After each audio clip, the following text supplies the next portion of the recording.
তো যখন আমাদের সামনে আমাদের মুরব্বীদের এভাবে লাঞ্ছনা বঞ্চনা করা হতো, বসানোর পদ্ধতিটাই তো এমন ছিল, ডেইলি 3 বার হাজিরা দেওয়া লাগতো।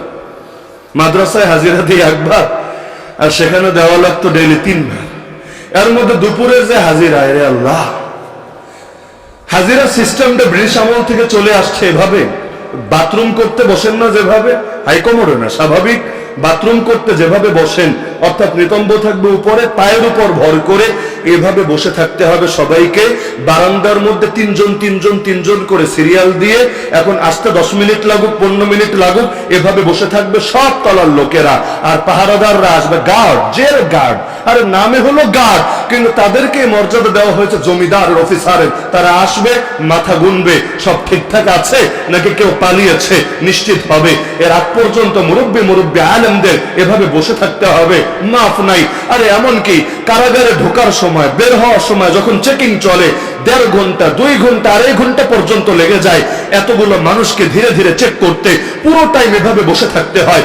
আমি নিজেও একবার কতক্ষণ আর বসে থাকা যায়, পাশে এক জায়গায় একটু উঁচু ছিল, সেখানে বসেছি, এমন জোরে ধমক দিয়েছে। আরে এত বড় সাহস, এভাবে বসেছেন। এই বসাটা ব্রিটিশরা আবিষ্কার করেছে মনোবল ভেঙে দেওয়ার জন্য, যে তোরা হিন্দুস্তানিরা গোলামের জাত, তোরা গোলামের মতো থাকবে আমাদের সামনে। আমরা ব্রিটিশরা মনিব, আমাদের দারোয়ানরাও তোদের উপর মনিবের মতো আচরণ করবে। একজন আলেম, আমি নাম বলবো না, বাংলাদেশের শীর্ষস্থানীয়, বয়স যার 60-এর উপরে, নাম বললে সকলে চিনবেন এক বাক্যে, তো শেখুল হাদিস, যিনি অসংখ্য মাদ্রাসায় বুখারীও পড়ান, যার ছাত্রই আছে বাংলাদেশে হাজার হাজার। এমনকি ইসলামী একটা দলের প্রধানতম একজন দায়িত্বশীল ব্যক্তিত্ব, একদিন পুরো কেঁদেই বলছেন, মাওলানা, মাদ্রাসায় একটা সাইন দিয়ে হাজিরা দিতাম, এটাই ক্লান্ত লাগতো, বিরক্ত লাগতো। মাঝে মধ্যে কয়েকদিন জমে যেত, ঠিক মতো সাইন দিয়ে হাজিরা দেওয়া হতো না। কিন্তু এরা আমাদের যেভাবে লাঞ্ছিত করে, আমরা তো আমাদের ছাত্রদেরকে ওইভাবে লাঞ্ছিত করার কথা কল্পনা করতে পারি না। কিন্তু কি করার ছিল, যারা জুতা হাতে নিলে আমাদের অন্তর ভেঙে যায়, তাদের জুতা নিতে পারাকে, জুতার ধুলো হাতে লাগানোকে নিজেদের জন্য সৌভাগ্যের বিষয় মনে করি। কি করার আছে?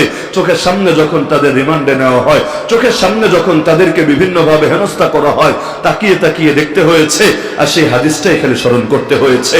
আরে এখন দেখেন না কি এক হালত, ফিলিস্তিনের বুকে আমাদের ভাইয়েরা, আমাদের বোনেরা মার খাচ্ছে, কিন্তু এখনো এক শ্রেণীর সুশীল উল্টো মাজলুমদেরকে গালি দিচ্ছে। আরে কাফের দেয় দেখিয়ে, কাফেরের কথা বলি না, কিন্তু বাংলার জমিনে এক শ্রেণীর মানুষ নিজেদেরকে ধর্মীয় ব্যক্তিত্ব মনে করে দালালিটা মুসলমানদের পক্ষে না করে ইসরায়েলের পক্ষে ঠিকই করে যাচ্ছে। মুসলমানদের নাকি ভুল ছিল, কেন তারা এভাবে যুগের আবাবিল হয়ে উড়ে উড়ে গিয়ে দেশে ঢুকে হামলা করেছে, বড় ভুল ছিল। আরে কি করার ছিল, 75টা বছর ধরে মাইর খেয়েছে। 75 বছর বয়সের লোক কয়জন আছেন এখানে? বাংলাদেশের বয়সে তো 75 হয় নাই এখনো, অথচ তাদের মাজলুম হওয়ার বয়সে 75। যার কিছু পাওয়ার আশা আছে, তার না হারানোর ভয় আছে?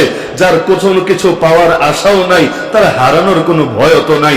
যারা জন্ম হয়েই দেখেছে বাপের শহীদ লাশ, যারা জন্ম হয়েই দেখেছে মায়ের ইজ্জত হারা কান্না, যারা জন্ম হয়েই দেখেছে, আরে বড়ই হয়েছে বারুদের গন্ধে, মিশকাম্বরের ঘ্রাণ কেমন জানে না, বারুদের গন্ধ তাদের নিয়মিত সঙ্গী। আরে তাদের হারানোরই বা কি আছে? তারা তো এটাই ভাববে, জিল্লতের জীবনের চাইতে ইজ্জতের মৃত্যুই আমাদের কাছে বেশি পছন্দনীয়। শিয়ালের মতো 1000 বছর বেঁচে কি হবে? একদিন বাঁচলে প্রয়োজনে সে একদিনে বাঁচবো, সিংহের মতো করে। থানাফিল্লাহ কি তেহমে বাকা কা রাজ মুজমর হ্যায়, জিসে মরনা नहीं आता उसे जीना नहीं आता। তো ওদের পতাকার ব্যাখ্যা ওরা দিয়েছে, উপরে আর নিচের এই ব্লু 2টা দাগ, এগুলো হলো নাকি ওদের বর্ডার। ওদের বর্ডার কতটুকু?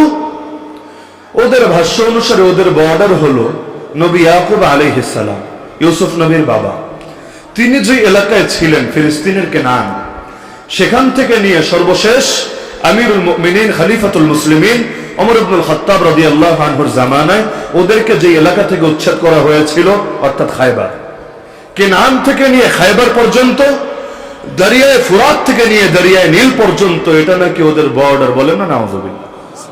আর মাঝখানে 6 কোণা বিশিষ্ট তারকা, এটাকে ইংলিশে বলে ডেভিড স্টার। কি বলে? ডেভিড স্টার, উর্দুতে বলে দাউদি সেতারা। ওদের আকীদা হলো নবী দাউদ এবং নবী সুলাইমান আলাইহিস সালাম যে রাজত্ব করেছেন দুনিয়া জুড়ে, তাদের রাজত্বের প্রতীক ছিল, সিম্বল ছিল এই 6 কোণা বিশিষ্ট তারকা। কি দাঁড়ালো পুরো পতাকার অর্থ? দাঁড়ালো এটা, কেনান থেকে নিয়ে খায়বার পর্যন্ত, দরিয়ায় ফুরাত থেকে নিয়ে দরিয়ায় নীল পর্যন্ত নবী সুলাইমান আর দাউদের মতো অখণ্ড ব্যাপক রাজত্ব কায়েম করবে ওরা। ভেবেছেন শেষ? না, এখানে শেষ না, মাত্র তো শুরু। এরপর ওদের মাসিহ, ওদের মুক্তির দূত দাজ্জাল এসে সারা দুনিয়া ব্যাপী অখণ্ড ইহুদি রাজত্ব কায়েম করবে। ওরা বলে এখন আমরা আছি ক্ষুদ্র ইসরায়েল, তখন হব দ্য গ্রেট ইসরায়েল। নাউযুবিল্লাহ মিন যালিক। তো এই পতাকা কি জঙ্গিবাদের পতাকা না? এই পতাকা কি উস্কানির পতাকা না? এই পতাকা কি টেরোরিজমের পতাকা না? সমাধান কি? কেউ কেউ সমাধান দেয়, ওই নেত্রকোনা বাজারে দুইজনে মারপিট লাগলে যেমনে দেয়, দুইটার মাথায় হাত বুলে জাগা, তুইও বাড়িতে যা, জাগা তুইও বাড়িতে যা, মারপিট করিস না, ঝাই ঝামেলা দরকার নাই। সমাধান হলো ইসরায়েল বাবাজি তুমিও শান্ত হও। ফিলিস্তিন, আরে এত রাগ করতে নাই, এভাবে যুদ্ধে সমাধান হবে না, যুদ্ধ নয়, শান্তি চাই, ওয়ার দিয়ে হবে না, পিস লাগবে, পিস, দুনিয়ার বুকে পিস কায়েম করে উল্টে ফেলতে হবে, এটাই নাকি সমাধান। মনে করেন বাড়ি আমার বাড়ির 80% আপনি দখল করে ফেলেছেন, তাও মূল ফ্যাসিলিটি সব আপনার হাতে। বাথরুম বলেন, রান্নাঘর বলেন, প্রবেশের বের হওয়ার দরজা বলেন, ইলেকট্রিক লাইনের সুইচ বলেন, এমনকি পানির উৎস সব আপনার দখলে। নামকাওয়াস্তে আমার শুধু একটা বা দুইটা রুম আমার দখলে আছে। এখন আমি লেগে গেছি আপনার সাথে, আরে আমার বাড়ি থেকে তোরে বের হতে হবে, আমার বাড়িতে আমার হক ফিরিয়ে দিতে হবে। এখন এলাকার কয়টা আইসা আমার মাথায় হাত বুলায় দিয়া বলে, বাবাজি উগ্রতা দিয়ে সমাধান হবে না, আলোচনার দ্বারা শান্তিপূর্ণ সমাধান করতে হবে। কি শান্তিপূর্ণ? তুমি তোমারটা নিয়ে খুশি থাকো, ওরা ওদেরটা নিয়ে খুশি থাক। নাউযুবিল্লাহ মিন যালিক। এটা কখনোই সুষ্ঠু সমাধান না। বলবেন সুষ্ঠু সমাধান কি? শাইখুল ইসলাম আল্লামা তাকিয়্যিদ উসমানী হাফিজাহুল্লাহ প্রকাশ্যে আলোচনা করেছেন 3 দিন আগে। মূল খোলাসা তো এটাই, এবং সকল আহলে হক উলামায়ে কেরামের ফতোয়াও এটাই, মুসলমানদের 1 ইঞ্চি ভূমিও যদি কাফেররা দখল করে নেয়, মসজিদের ক্ষেত্রেও যেমন, মসজিদ কার ঘর? যেই জায়গায় মসজিদ নির্মিত হয় ওই জায়গা থেকে নিয়ে আসমান পর্যন্ত পুরো জায়গা কিয়ামত পর্যন্ত মসজিদ হিসাবে ধর্তব্য হয়। যদি এখন কেউ এটাকে ভিন্ন কিছু বানাতে চায়, তবুও ভিন্ন কিছু হয় না, মসজিদ মসজিদই থেকে যায়। কাবায়ও 360টা মূর্তি ঢুকানো হয়েছিল, তাই বলে কাবা মন্দির হয়ে যায় নাই, কাবা গির্জা হয়ে যায় নাই, কাবা প্যাগোডা হয়ে যায় নাই, কাবা মসজিদ ছিল, কাবা মসজিদে আছে। আর এভাবে কখনোই মসজিদকে মসজিদের কাতার থেকে বের করা যায় না। বাবরি মসজিদ ভেঙে রাম মন্দির বানিয়েছে, তাতে কি সেই জায়গাকে পুনরায় মসজিদের মর্যাদা ফিরিয়ে দেওয়া গোটা বিশ্বের মুসলমানদের জন্য ফরজ দায়িত্ব হয়ে আছে। আয়া সোফিয়াকে মোস্তফা কামাল আতাতুর্ক আল্লাহ লানত বর্ষিত হোক ওর কবরের উপর, এই জালেম, এই মুরতাদ, সে অনেক মসজিদ তো বন্ধ করেছিল, আয়া সোফিয়াকে মিউজিয়ামে জাদুঘরে পরিণত করেছিল। আলহামদুলিল্লাহ আবারও আয়া সোফিয়া আমাদের হয়েছে।